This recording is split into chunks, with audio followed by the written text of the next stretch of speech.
দর্শক, তত্ত্বাবধায়ক সরকার ব্যবস্থা বাতিল সহ কয়েকটি বিষয়ে আনা যে সংবিধানের পঞ্চদশ সংশোধনী, সেই পঞ্চদশ সংশোধনীর বৈধতা নিয়ে করা রিটের ওপর 17 ডিসেম্বর রায় দেবে হাইকোর্ট, এটা জানানো হয়েছে। এবং সুশাসনের জন্য নাগরিক সুজনের করা যে রিট, সেই রিটের শুনানি শেষে বিচারপতি ফারাহ মাহবুব এবং বিচারপতি দেবাশিস রায় চৌধুরীর যে হাইকোর্ট বেঞ্চ আজ এই রায়ের দিন ধার্য করেন।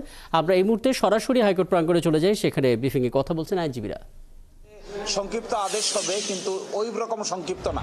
তাও যে লাইন অফ থিঙ্কিং কোর্ট করছেন, সেই লাইন অফ থিঙ্কিং এর লাইটের আলোকেই এই আদেশটি দেওয়া হবে, এই রায়টি দেওয়া হবে। আর বিস্তারিতটুকু যেহেতু অনেক বড়, অনেকেই সাবমিশন রেখেছেন, অনেকেই এপিয়ার করেছেন, সেজন্য বিস্তারিত একটু সময় লাগবে, সেটাই বলেছেন। উনি বলেন।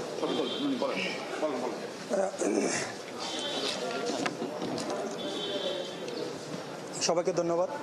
আপনারা জানেন আমরা এই মামলাটা করেছিলাম অগাস্ট মাসে এই বছরে।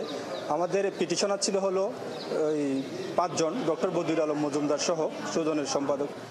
তো আমাদের অনেক লং জার্নি ছিল। আমাদের এই যে পিটিশনারের পক্ষে শুনানি করেছিলেন আমার লার্নেড সিনিয়র অ্যাডভোকেট ডক্টর শরীফ ভুইয়া। তো উনি একটা প্রফেশনাল কাজে দেশের বাইরে থাকায় উনি আজকে থাকতে পারে নাই। সো আজকে অনারেবল কোর্ট অর্ডারের জন্য রেখেছিল 1 নম্বর আইটেম হিসেবে। সো আজকে অনারেবল কোর্ট বলছে সবাই আসেন, এটা সবার প্রিয় মামলা। তো আসলে এটা সবার প্রিয় মামলা এবং সারা বাংলাদেশের প্রত্যেক জনগণের মামলা। সো আমাদের অনেক লং জার্নি ছিল, আমরা অনেক কষ্ট করেছি, অনেক চেষ্টা করেছি অনারেবল কোর্টকে হেল্প করার জন্য সমস্ত আইন কানুন দিয়ে।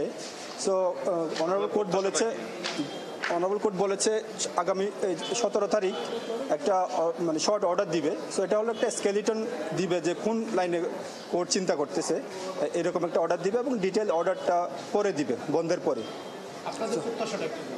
আমাদের প্রত্যাশা হলো, আপনারা জানেন আমরা পুরা 15তম সংশোধনী বাতিল চেয়েই মামলাটা করেছি। সো আমাদের প্রত্যাশা হলো পুরা 15তম সংশোধনী যে 15th অ্যামেন্ডমেন্ট একটা পুরাটাই বাতিল করবে অনারেবল কোর্ট। আমাদের এটাই হলো প্রত্যাশা, কারণ এটাতে আপনারা জানেন প্রায় 54টা সেকশন আছে। একটা অ্যামেন্ডমেন্টে এত বড় অ্যামেন্ডমেন্ট আর কিন্তু বাংলাদেশের হিস্ট্রিতে হয় নাই। তো 54টা সেকশন আছে এবং প্রায় 68টা আর্টিকেলকে এটা টাচ করছে। সো এটা শুধুমাত্র কয়েকটা আর্টিকেলকে যদি অনারেবল কোর্ট যদি বাতিল করে, সেক্ষেত্রে অনারেবল কোর্টকে একটা লেজিসলেটিভ পাওয়ার এক্সারসাইজ করতে হবে।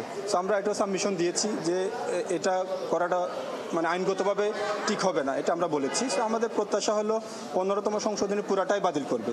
সো আমার সিনিয়র আরেকদিন বলেছিলেন যে এখানে কিছু ভালো জিনিসও আছে, কিন্তু এটার পুরো স্কিমটাই হলো একটা মানে অথরিটেরিয়ান গভর্নমেন্ট এস্টাবলিশ করার স্কিম।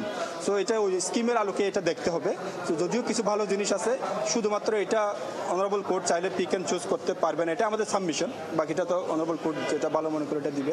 সো আমরা বলেছি এটা পিক অ্যান্ড চুজ করা যাবে না, এটা পুরো 15তম সংশোধনী পুরাটাই বাতিল করতে হবে। সো আমরাও এটাই প্রত্যাশা করতেছি।